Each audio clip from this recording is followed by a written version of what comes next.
chatting that it's such a beautiful day and there's so much going on that I appreciate the time that you have and that you're spending it here with us. So my name is Sue Knott. I'm an education specialist with the Minnesota Agriculture in the Classroom program. We are housed at the Minnesota Department of Agriculture. So my office, if and when I get to go back, is in St. Paul, right near the state capitol. I'm a resident of Chaska, Minnesota, so I'm coming on the southwest side of the Twin Cities. So I don't know, maybe directly west of where you guys are. But I am here to share with you guys some of the resources that we have available. Here's how I want to spend the next roughly 40-ish minutes. I want to give you a little introduction to MAITC, which stands for Minnesota Agriculture in the Classroom. I tell people if you're in education, you know that acronyms are where it's at. So if you don't have an acronym, you're not important. So this is ours. I know Renewing the Countryside is RTC. SNAP, SNAP Ed. So there we all have our acronyms. So I'm going to give you a little introduction to MAITC. We'll do a sample activity and talk about the resources. Hopefully we'll be able to share some of the things that you guys have found as useful tools for connecting food and the cafeteria and all that agriculture within the classroom, and then hopefully a few minutes for questions. So before we dive in, I want to give just a brief introduction of myself. So I grew up in the southwestern part of Minnesota. My family, I was part of a farm family that grew corn and soybeans just about 3 miles north of the Iowa border and about 60 to the east of South Dakota. So my dad and his 2 brothers and my grandpa farmed together. And so it was a constant exposure to agriculture, as well as my grandparents and aunts and uncles and lots of cousins. So I feel really fortunate that's what I was born into and got to spend a lot of time in as a kid. So we grew corn and soybeans. My grandma also had a huge garden that all of us helped to contribute to the work, but also got to reap the benefits. We also had some sheep and pigs that my parents joked that we never really made any money on them. They were just to help me and my 2 brothers and sisters and cousins learn responsibility. So here's me and my sister with some of the lambs that we raised and exhibited at the county fair. And so I was a 4-H and FFA member and had lots of really fantastic experiences in those organizations.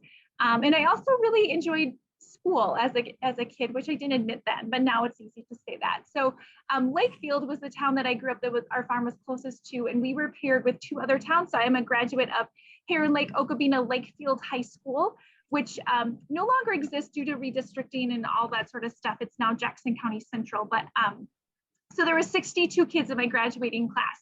And I think it definitely had some downfalls. We didn't probably have as many opportunities as some larger school districts.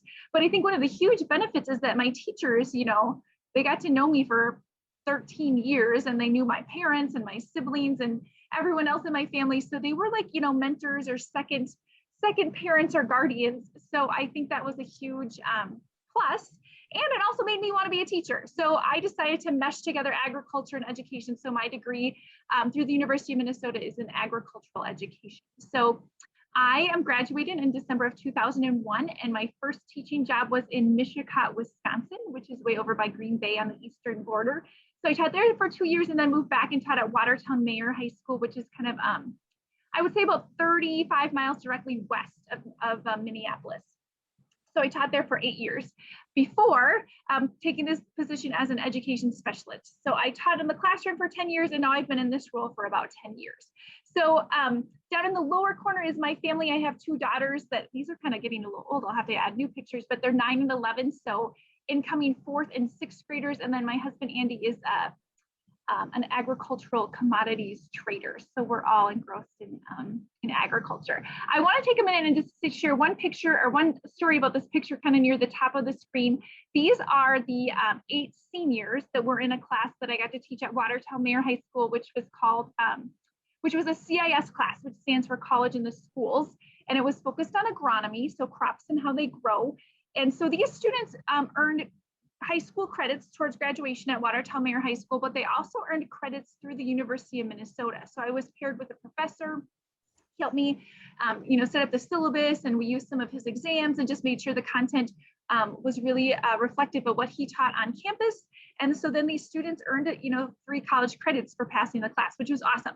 And he really wanted it to be a laboratory experimental focused class. So these students all picked a crop that they were interested in. There we had buckwheat and sunflowers and some picked corn, but then every week they had to design a new experiment that tested an environmental factor like light or sunlight or water or plant population or whatever. And then they collected data. And then at the end of the class, they had to write this paper using all the data they collected on the ideal growing condition for their crop.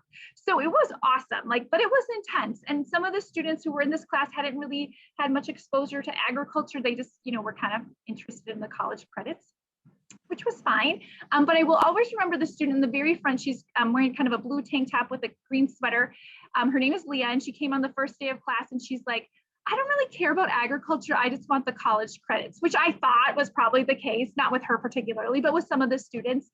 But she was like, just one of those kids who's like, just felt she had to tell me, otherwise she would be like guilty of lying or something.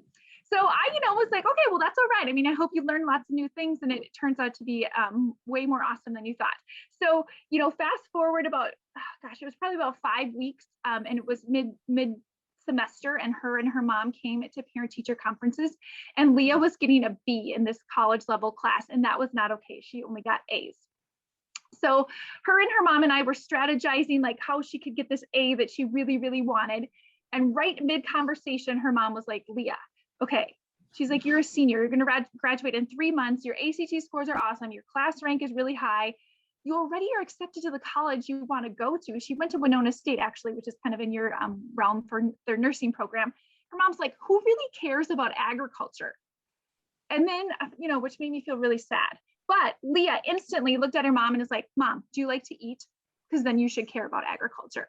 So then I was ready to party, right? Yeah. So that's what, our agriculture in the classroom program is really all about. And I know that's some of the efforts that you guys do too. We want, everyone to value agriculture. So this is the vision and mission that our National Agriculture in the Classroom organization sets forth. And almost every state has an ag in the classroom program. Sometimes they're part of like a Farm Bureau organization, or sometimes they're based at their university or part of Extension, but ours is at the Department of Agriculture here in Minnesota. And our goal is for everyone to value agriculture, just like Leah realized in 5 short weeks of this class.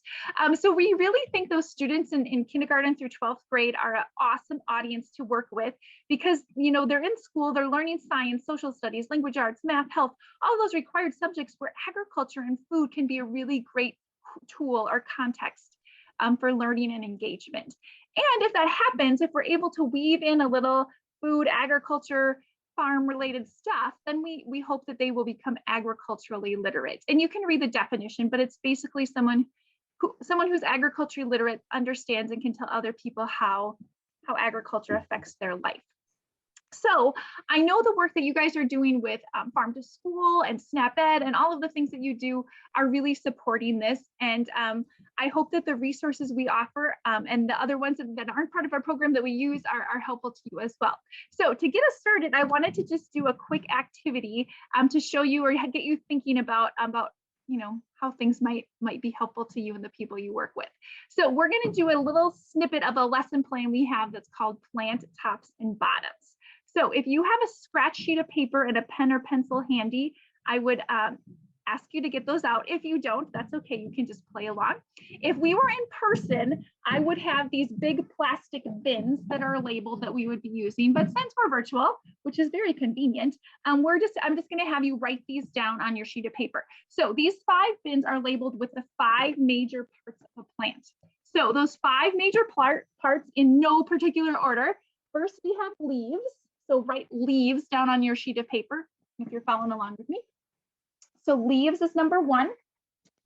Number 2, roots or roots. I have learned both pronunciations are correct. My coworker Carrie Seidel's from Florida, and she used to make fun of me that I said roots, but roots or roots are both acceptable.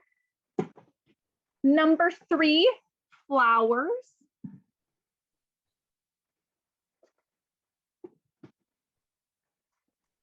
Number 4, fruits. And number 5, stems. Now, I forgot to tell you this, and you're looking at the slides, but so maybe you read this. But as we're doing this lesson, this first part, this activity we're doing is meant to be very focused on science. Some of the science standards for 1st and 2nd grade focus on the parts of a plant. So think through your brain, if you've been in an elementary classroom, how this might work to support support learning those parts of a plant. And then think as we go through, are there other academic areas that this might be able to support? And then think about you and your job. Does this activity or this little lesson snippet we're doing have any application? So you have those 5 plant parts written down. I have 5 items from my garden that represent those plant parts. So it's your job right now when I show you these items to match it up with the plant part that you think it is. And there's just one for each. So it's once you think you have the stem, you can't use stem again. So first item I was actually showing Brett and Sarah is my tomato, which has a little line in it, but it still is, I can't wait to have it in a BLT either tonight or tomorrow night. So which one of those plant parts do you think a tomato represents? Just jot it down next to that plant part. If we were in person, I'd just have you put it in the bin, but we're not. So we're gonna do the next best thing. Sarah, could you help me monitor the chat? I'm not so good at doing that and sharing my screen. So if anyone has a question that you typed in, if you just want to ask it to me, that would be awesome. All right, next item is I have a little baby, well, it's not a baby, but a little stubby carrot. So which plant part do you think this is? All right, after that, a few pieces of lettuce. My lettuce is getting a little out of control, but that's okay. So what plant part does this lettuce represent? Now, this next item is a potato. I did not grow this in my garden. I didn't plant any potatoes this year, but I had this in my cabinet. So what plant part is a potato? And finally, the 5th plant or thing I have in for my garden is, it's hard to tell, but this is purple broccolini. So focus on this purple part. What plant part is that? All right, any questions? Anyone want to see anything again? Okay, let's go through and see how you did. And feel free, I'm going to ask you if you want to voice your guess, that's fine. If you don't, there's no pressure here. So let's start with the tomato. Anyone want to tell me what plant part you think this represents? It would be the fruit. All right, Sarah, why do you say fruit? Because it's the edible portion of the plant. Okay, well, we could eat all of the things I showed you. That's true. I know. This is true. No, you can't eat all of a tomato plant. No, True. all of those items. All of the Oh, items. I see. Well, because it's a berry. What makes a berry? Seeds on the inside. Right, so if we would cut this in half, and you could do that in a classroom or a demonstration and show that there's seeds inside. So if you were a plant scientist or a botanist, your definition of the fruit is anything that holds seeds. So that would be pumpkins, cucumbers, peppers, strawberries have the seeds on the outside, apples, plums, peaches, all of those are fruits. So kudos, both of you. I think that was a team effort. The tomato is the fruit. So no other fruits here. That is it. So seeds equal fruit. All right, next we have my little carrot. What plant part do you think this is?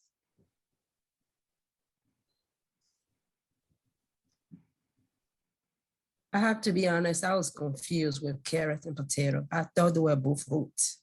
It was good until I got to They're tricky. potatoes. So I'm gonna say kudos to you, Conco. This is a root. The carrot is classified as a plant scientist. If you're a plant scientist, once again, this is a root or root. It anchors the plant in the ground. It absorbs water and nutrients from the soil. That's the job of the root, and that's exactly what this carrot does. So the carrot is a root. So let's skip over to our potato. When I work with kids, many of them are able or somehow know that potatoes grow underground. I'm not sure if that's just common, who knows how they learn that, but they know that potatoes grow underground, so then they think that they are a root, which makes sense. I mean, it kind of even looks similar to a potato or a carrot, just a little bit different shape. But a potato is actually a modified stem. So potato is the stem. If you're like a plant person, like I said, you would call it a tuber. It's a modified stem. It holds nutrients and transports them. That's kind of the job of a stem. The cool thing about potatoes, which makes them not a root or can help kids kind of visualize, if you have potatoes sitting in your cabinet for too long, they will start to grow the roots. So I usually have a sample, but I did not plan ahead and have one for you guys. But out of the little eyes, you can see, and you guys have, you've seen this, right? You know what I'm talking about? The roots start to grow out of the eyes. So that's the root This part right here is the stem. So potatoes are pretty awesome. We have a couple lessons like potato power is one of them, where potatoes are used as kind of a scientific investigation, how they have kind of a lot of cool features. So to go back to our plants, tomato is a fruit, carrot is a root, potato is a stem. Okay, we skipped over the lettuce. Anyone want to guess what a lettuce is? The leaves. You got it. So these leaves, their job is to collect sunlight, help the plant go through photosynthesis. This is the one when I do this, I usually say, what are lettuce leaves? And then I ruin it for everyone, but I did not say that today for you guys. So then that leaves broccoli or the broccolini, which the only plant part you have left is flowers. So these little parts of the broccoli that taste the best, in my opinion, those are the flowers. Sometimes if you let broccoli stay in your garden too long, you might even see them start to bloom. Like a lot of broccoli has little white flowers that start to pop out. So broccoli, cauliflower are my favorite examples for showing kids the plant part that is actually a flower. I did have one student, this was a college class I was doing, and one student, it was a boy, said that for Valentine's Day, he was gonna get his girlfriend like a head of broccoli. Those were the flowers that he was gonna give. But myself and the other females in the class thought that might not be a very good idea. But so there you go, you guys. We just looked at the 5 parts of a plant, the 5 major parts of a plant that all can be found in a garden. So it's really kind of a fun way to look at the different parts of plants, to have kids, you could have them dissect them or make observations or use a scientific journal to write notes and take notes. And you could even, depending on the situation, if there's a school garden or a community garden, have students go out there and like collect or harvest. Say, okay, today is leaf harvesting day. What leaves can you harvest? And have them collect all the leaves or leaves and roots or what, however it works. It's a pretty cool and easy to use, easy to do activity. And then depending on the situation, again, you could even use all of the plant parts and make a salad or a healthy snack, or have kids taste different plant parts and decide which ones they like the best. So those are my ideas. Anything pop into your brain about, I was focusing on science. I think we kind of did the science stuff, but any other scientific concepts that you think could be integrated with this activity, or other academic areas that you see this being a good fit with?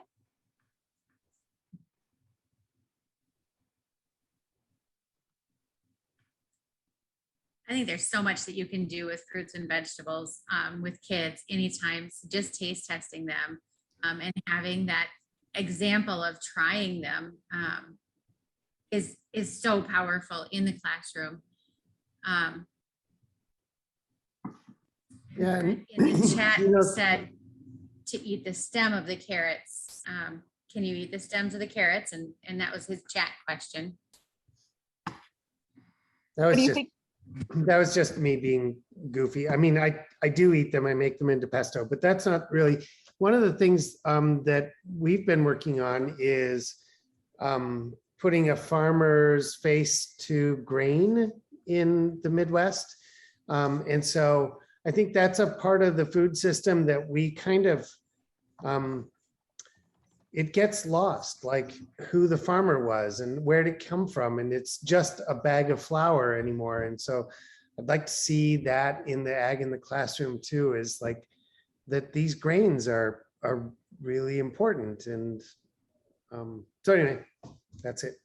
No, thank you. I think that's a really good point. Like, not only is looking at the, like in this example, vegetables, but like who grew them and how do we access them and how do we get them? And it's relatively easy, I wouldn't say in every community, but many communities, to find, gardeners or growers of produce, where it's a little bit trickier, actually a lot bit trickier for grains or commodity crops. So, we tried to emphasize that a little bit with one of our teacher tours, and I'll share the link with Sarah if she wants to send it out. So we in the summer we call them summer teacher tours, where the goal is to recruit K through 12 teachers previously to join us on a bus and to travel to different agricultural sites. But due to COVID, the last 2 summers we've done them virtually, which is definitely not as much fun, but opens up the door geographically. So we visited a wheat farmer in Ada, Minnesota, who was in his field and showed us the wheat, the stage that it was, and also talked us through how he planted it and how he plans to harvest it.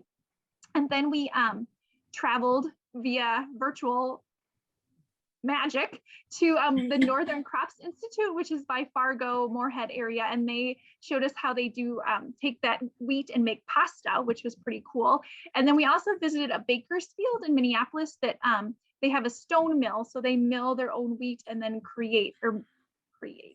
bake bread. So that was really cool for the teachers to follow that. And then we had some different lessons that they tried out and talked and networked how they maybe could use this new knowledge that they learned in their classroom. So I'll share that with you guys if you're interested. We recorded that to you. It's, it's awesome, but it's not superly amazingly produced. So it's not something you would show to like a classroom, but it's some great background information. And I just wanted to show, can you guys see my website, or are you still looking at the PowerPoint? Yes. Okay, Yep, good. Sometimes it's weird. So I'm on our Minnesota Ag in the Classroom website, and our favorite thing, or the favorite thing that I feel like we have to offer to teachers, we call it our curriculum matrix. So I went to Educator Center. It's the third item down. You click on this. This is where it goes. And there's about 400 different lesson plans that are all agricultural themed, but based on academic standards. And that's why I had you guys think about science and other academic areas, because the average teacher, that's what's on their brain. If it's something, if it's an activity, they are like, okay, does this relate to standards? Because that's what my goal is, to help my students achieve those. So so the lesson that we just did a little snippet of is called Plant Tops and Bottoms. So we did this, I'm going to go really fast, but we did this first plant part identification investigation. The second activity has students, or has the teacher, educator, look with the students at this book called Tops and Bottoms. And this is for kindergarten through second grade. That's the target audience for this lesson. If you guys work at all with elementary teachers or students, reading and literacy skills are like priority number one. So with a lot of our lessons, we try to integrate those literacy skills, books, poems, things like that. So if you do not have this book, I would recommend purchasing it. It's one of my favorites. The author is Janet Stevens. It's an awesome story about a bear, and you can kind of see the hair right here. And the bear, you can tell in the picture, he looks a little lazy, and that's true in the story. He inherits land from his father or whoever, and then, but he doesn't really want to do anything with it. So then the hare, who's kind of scrappy, but it says he lost a race to a turtle, and that kind of caused some hard times. He's like, bear, I'll make you a deal. You own the land, I'll grow whatever I want, but you would decide, do you want the tops or the bottoms of the plants? And the bear, at first, he's like, okay, I want the tops. So then the hare, being super smart and knowing about parts of a plant, grows potatoes and carrots and beets. So then, I don't know, if you were Brett, you'd probably be excited because you can make pesto from the tops of the carrots, but the bear is not happy because he's like, oh, all I get is these leaves where you get all the good stuff. So the bear's like, okay, same deal, but next year I get the bottoms. Well, then the hare grows things like tomatoes and peppers and whatever, where the top part is the good part. Well, the bear's super angry again. He's like, okay, next year I get the tops and the bottoms. So then the hare grows sweet corn, where the sweet corn is in the middle of the plant. And then the bear's like, I can't win. So anyway, it's a super fun book. Definitely relates to tops and bottoms of plants and plant parts, but also introduces some economic principles like partnership and working hard and that sort of stuff. And also, if I can open it, opens like this. So you read it top to bottom instead of sideways, which is kind of fun for younger kids. So I just wanted to give you a glimpse of what a lesson might look like on our matrix. If I scroll all the way to the bottom, well, it has some other pieces too. So suggested companion resources. Many of these are additional books or other resources that are fun to use with kids. Maybe you guys are familiar with some of the Junior Master Gardening. There's some of those linked in here as well. But if you go all the way to the bottom, here's where it lists the academic standards that this aligns with, which to us, it's maybe not a big deal, but to a teacher, this is a really big deal. So we really worked hard to include most of those on our lessons. But I do want to show you really quick how this curriculum matrix works. So let's say you're Brett and you're looking for stuff on grains. So I can use that as my keyword. So I'm going to search everything we have on here and see what happens with grains. So there's 10 different lesson plans that pop up that have that keyword. And if I scroll down, there's 35 companion resources. So these are things like books or videos or activities that aren't a complete lesson plan with all those standards and things identified. They're just maybe a quick and easy activity, but whatever, they're companion resources. Now, if you want to narrow that down, this is where the magic happens. So let's say you're working with, let's say middle school. They're kind of an interesting group, really fun. So let's say you are wanting middle school and you want this to have, that's the lesson plan. We're not looking at companion resources right now. So I'm going to take that off. I just want to look at lesson plans. And then let's think about content. So let's say I'm interested if it meets science and social studies. So I'm going to click all of those social studies areas. We can also identify if there's an agricultural topic. That's probably not super important to most teachers.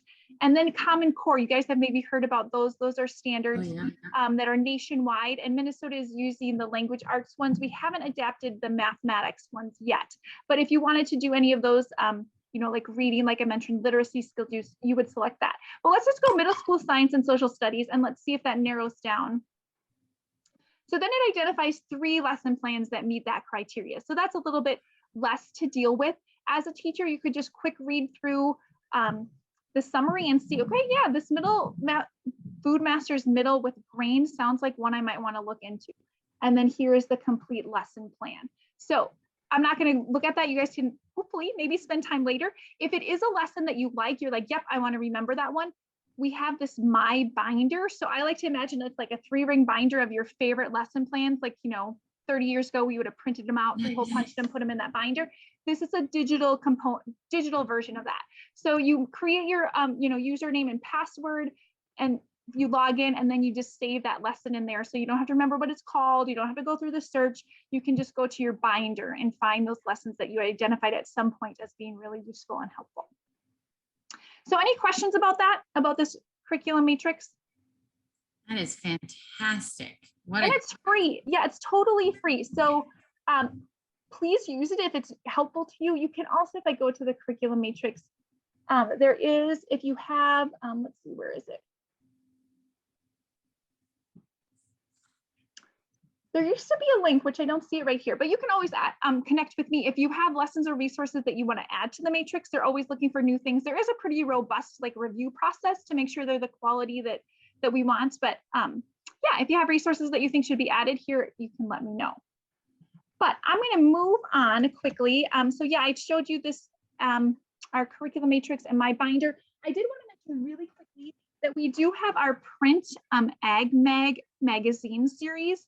So these are free as well. We have issues for K through 6, and each grade level has 2 issues. So this is the K, Agmag K, and this is the fall version. So we have a fall and a spring issue, and they're free. You can just sign up for them, and however many you want, we'll send them to you. It's like a subscription, but it doesn't cost anything.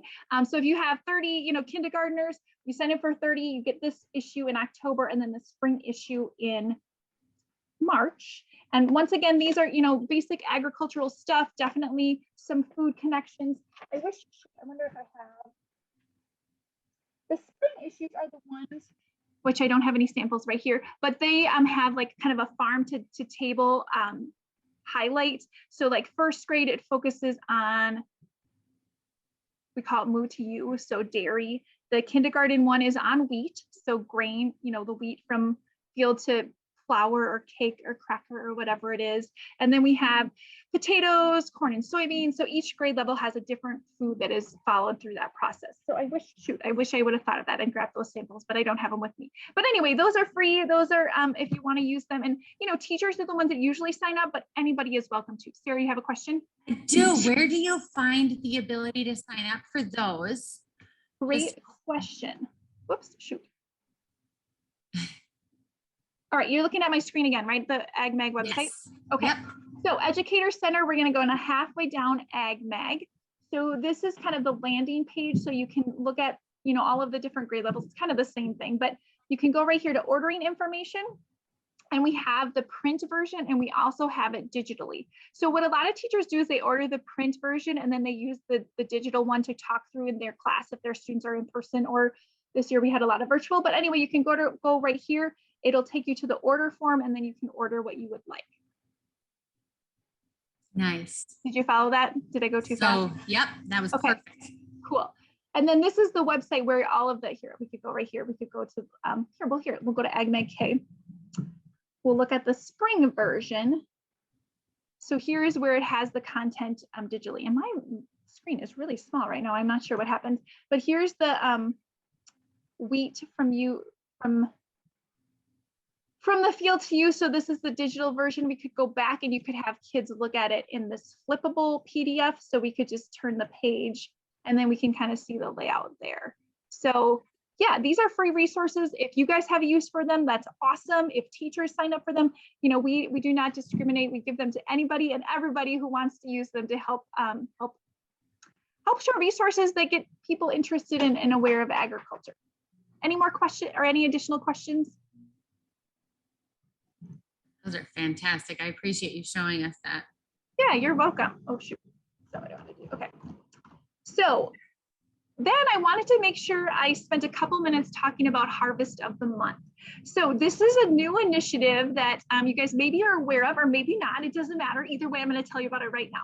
So our Department of Agriculture teamed up with the Department of Education and applied for a farm to school grant through USDA and received it in, gosh, it was December or January, yeah, December of 2019. So that was pre-COVID. So we had all of these great plans that were sort of derailed due to the pandemic, like everybody else. But we are still moving forward and we're gaining some great momentum. So you can see right there the goals of Harvest of the Month to really just get kids excited about seasonally available, locally grown food that's available through, you know, through their school and their cafeteria. We also want to connect with local farmers. So they're procuring this locally grown food, obviously from the farmers near them, or at least definitely in Minnesota.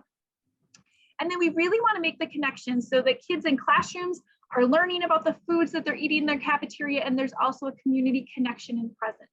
So it sounds amazing, like, and of course, like, duh, why wouldn't we do this?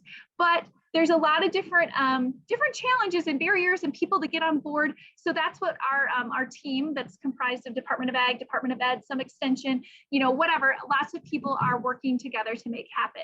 So this past year, so from October 2020 to like June 2021, we had a 19-member technical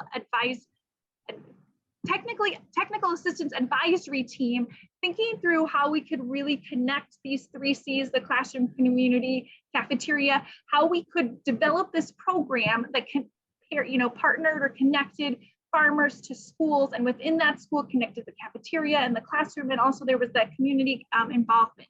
So we have some plans in place. We are just starting, so this Thursday, we're having the kickoff of our pilot phase, which is going to happen this school year. We have 15 different school districts or schools that are using the resources, using all of the tools that we tried to develop this year and seeing how it goes, and then telling us what improvements we should make so that we can launch this Harvest of the Month program statewide next fall, so fall of 2022.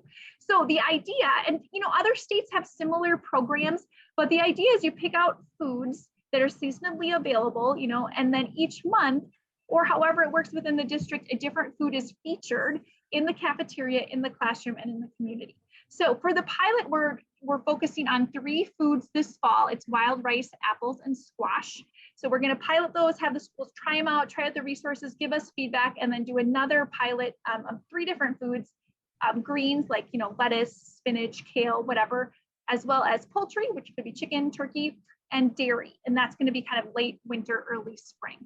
So within that, and you can see we have the top, so the picture here on this slide, these are the top 12. So we're piloting 6 foods this year.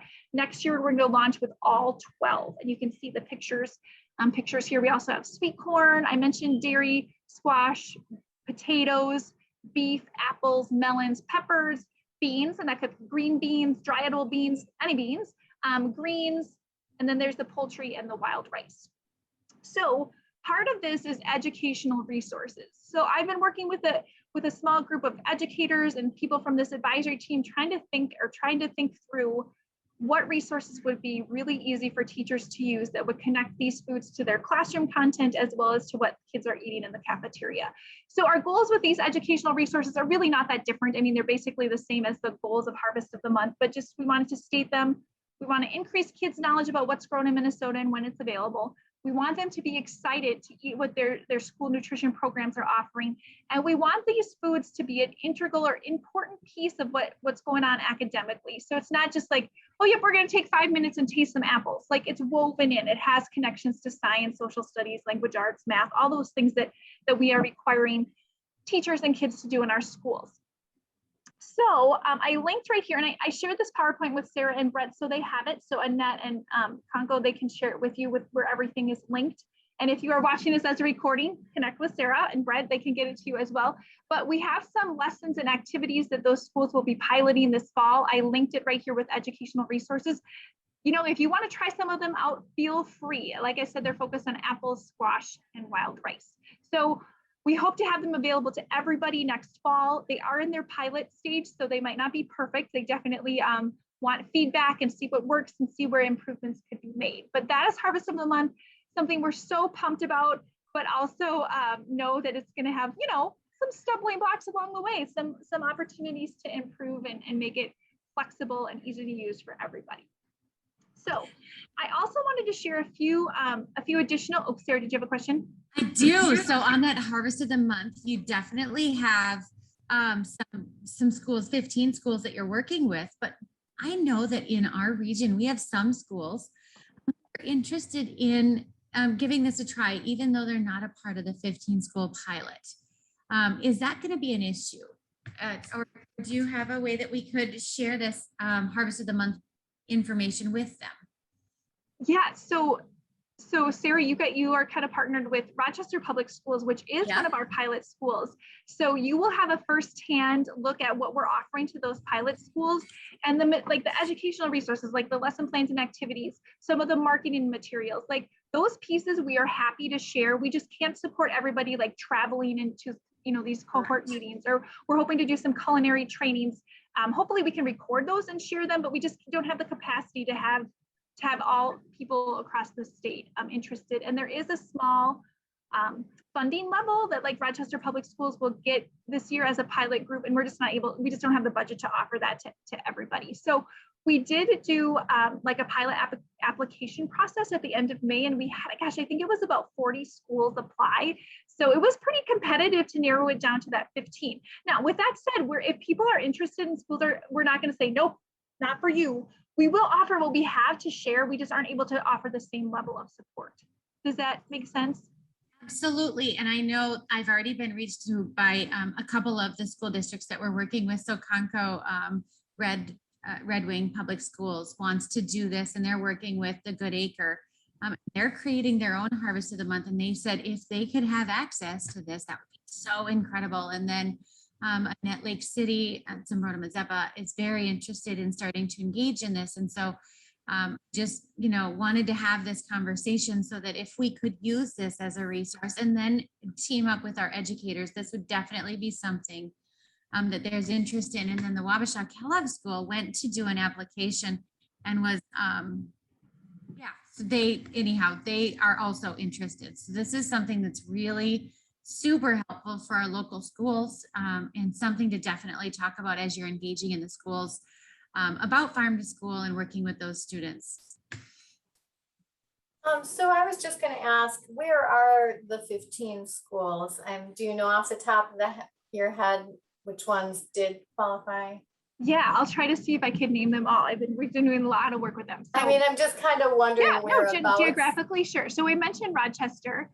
There's also Becker Public Schools, Brooklyn Center, Dassel Cokato, Fond du Lac Ojibwe School, Greenway, which is kind of northish Minnesota, Litchfield, Hutchinson. I was counting on the same finger, so I'm not sure where I'm at. Robbinsdale, New Ulm. Let me think where else. Minneapolis Public Schools and St. Paul Public Schools. I'm getting close. New Century School, which is kind of a smaller private, no, it's not a private school, a charter school in the metro area that has a lot of East African population of students. I might have missed a couple, but those are the ones I remember. Well, our schools have done similar things to this. They haven't called it Harvest of the Month, but they do like Tasty Tuesdays, and they do, you know, like they tie in, you know, a certain food each month, and they just don't have any resources, you know, they just make up their own. So this is very interesting. Yeah, well, good for them for being like amazing and making up their own. And, you know, like, so with the curriculum matrix that I showed you, like if you search squash, you're not going to find anything. Apples, we have a few things on apples, but I mean, every food, there's not a specific lesson for that. But the cool thing is that you can, like, there's one that's on roots. So if like carrots was your Tasty Tuesday featured food, like you could, you know, use that lesson plan with that. So I'm happy to help Annette if there are schools that are looking for additional resources that could support the Tasty Tuesdays or whatever they're doing. You know, like you said, they're probably doing Harvest of the Month, but calling it something different. I think that, you know, the key to Harvest of the Month is trying to make those really strong connections within the classroom, the cafeteria, and the community, and making, you know, opening up the lines of communication across all of those. Sometimes you'll have like the food service folks are really on board, and then, you know, there's a community partner, but the teachers are like, oh, I just don't have time. You know, so I think the goal of Harvest of the Month is to make that connection. And maybe that's already happening in your schools. And if it is, tell us the magic potion, because it's tricky and it doesn't work for everybody. So we have a curriculum at the U of M called Go Wild with Fruits and Vegetables, and that does get to that level where you know, it's actually once a week, and that you do work with the food service and the teachers. Right now, though, there's not any outside food coming in, or there's no food prep happening due to COVID. I'm going to look into the Go Wild. We're working with a few other, like, well, on our team, our Harvest of the Month team, there's a few extension people, but that has not been brought up in our discussions. So we'll have to revisit that and add it as a resource, or look through it and see if there's some things we can pull for the foods we're featuring. So thanks for sharing that. Other Harvest of the Month questions or just comments? I got a quick one. Sue, Renewing the Countryside also developed, and this is pre-K, and I don't know that you do work in that, but it looked like you may have had a button for that.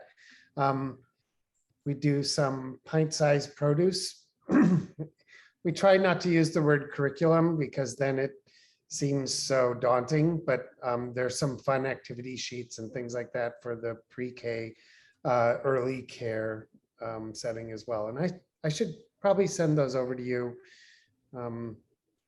for review, because I think they'd be useful. And they're funny and silly and meant for 3-year-olds, you know, that kind of thing. Perfect. Yeah. Are they like on your website, or how do pre-K? They are on our website. I don't know where they are, but they're in the farm to early care area. But I think if you Google Renewing the Countryside pint-sized produce, you probably find the website. Yeah, they sound super fun. I'll have to check them out. And, you know, a lot of kindergarten teachers and preschool teachers share resources and ideas and thoughts. So, and if one thing I know about teachers is they're very crafty and very resourceful. So if they find something like the pint-sized produce, just up it a little bit and it's usable in a kindergarten setting or even first grade. So thanks for sharing, Brett. And that's kind of where I was getting to with my next slide. I have a few other favorite sites that I like to visit for farm to school educational ideas that I wanted to share with you, but I'm also curious. I already wrote down too. There might be more that I don't know about. So just really quick, I have these links in here and you can visit them at your leisure. But the Schoolyard Garden Support Organization Network, they have a really awesome website. I really like this this webpage on lessons. It talks about like sequencing lessons, like what's a logical sequence or how to make it work. And they have some really great examples and resources on that link that I provided. And one of the links, or one of the pieces that is referenced, is Food Corps, which is a program similar to like AmeriCorps or Green Corps or whatever, where there's a team of educators hired and they go to identified places. But they have a really amazing set of lesson plans and resources that are elementary focused and definitely utilize like garden space as a learning laboratory. So check those out. I think they're really, really well done and really useful. They're nationwide, so you're not going to find the Minnesota academic standards listed on them, but it's easy enough, I think, to align like, okay, this is science, this fits with what we're asking our second graders here in Minnesota to know, or whatever. We can definitely make it work. The Edible Schoolyard also has some really great resources. I have really enjoyed their middle and high school lessons that have kind of more of a cooking cooking focus. So those have been really useful and helpful for working with family and consumer science teachers or culinary programs, like Minneapolis Public Schools has a culinary program. They have some really awesome recipes. One of my favorites is the Three Sisters Tacos. So check them out. They have some great activities and ideas. And Life Lab, which is based in, I think it's Berkeley, maybe not, whatever, in California. They have their Growing Classroom is a actually physical book that I own, but they have some of their lessons and activities from that book that you can access online, or you can buy the book, which is relatively inexpensive, but they're really fun. It can be used in a classroom space as well as a garden space, lots of different connections. So those are my top kind of 4. I'm curious if you guys have any others, educational resources, or I also, Brett, don't want to say curriculum because sometimes that seems like it's like this plan you have to follow every day for 50 days, but because that's not what we're offering. Like I feel like Ag in the Classroom and these other places, we try to offer like a buffet that people can pick and choose what works with their program and kids and community. So any other educational resources that you want to share or tell us about, I would love to hear about them. Yeah, I just dropped a link to that pint-sized produce. So. Oh, awesome. Thank you. We do have a couple interns that are working on translating the pint-sized produce too to a couple different languages, and so that would be helpful as well. Yeah, that's awesome. And adding some vegetables that are, you know, maybe a little off the normal, you know, white Anglo families radar, but are staples in other. So hopefully we can keep adding those as we go. Yeah, that sounds amazing also. Annette, you mentioned the Go Wild with Fruits and Veggies. Are there other curricular resources that SNAP Ed educators find as like kind of go-tos? Well, there's Children's Garden in Residence curricula, and let me just see. I don't have them memorized. I haven't used them. Yeah, sorry, I kind of put you on the spot, but No, that's okay. The only one I can jump in. Okay. There is the Go Well with the whole grain one too. It focuses on different type of whole grain. And they're all curricular though. So the other one is the Try It, Grow It, Try It, Like It from the USDA. We don't use that anymore because we don't really work with preschoolers anymore, but that's a great resource too. Yeah, thanks, Congo. Thanks for sharing. I have seen the Grow It, Try It, Like It as well, and I thought it was awesome. It just, like you said, it was for younger students or younger learners that maybe aren't our target audience all the time, but it's still a really awesome piece. Our Renewing the Countryside's website has farm to early care and also farm to school resources, and some of our favorites are on a downloadable handout that highlights some of the favorite resources that we have in there. So I don't know if you ever wanted to play on the Renewing the Countryside website. Farm to early care and farm to school are both listed. Awesome.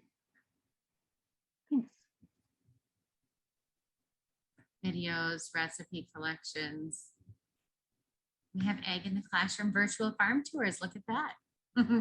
Yeah, we had a lot of fun with those, and I did not show you those on our website, but last year we did a virtual field trip. We did actually 5 in October because National Farm to School Month. So we went to 5 different farms that were providing hot dogs was the first one, or lettuce or other things, or milk even, to local schools. So those were fun. And then after that, we did 1 virtual field trip a month, and we had varying degrees. Like the first few that we did, we had between 30 and 40 classrooms tune in, which was still, if you take, 40 classrooms times roughly 20 kids per classroom, that's a lot of viewers. And then in the spring, we had some really big ones, like 120 tuned into our planting virtual field trip, which was really fun. So yeah, it was a great alternative when we couldn't go out and visit people in classrooms to connect virtually with those field trips. So those are fun. You can check those out on our website if you want, or it sounds like they're linked on Renewing the Countryside's website. They're on the link in the screen. Yep.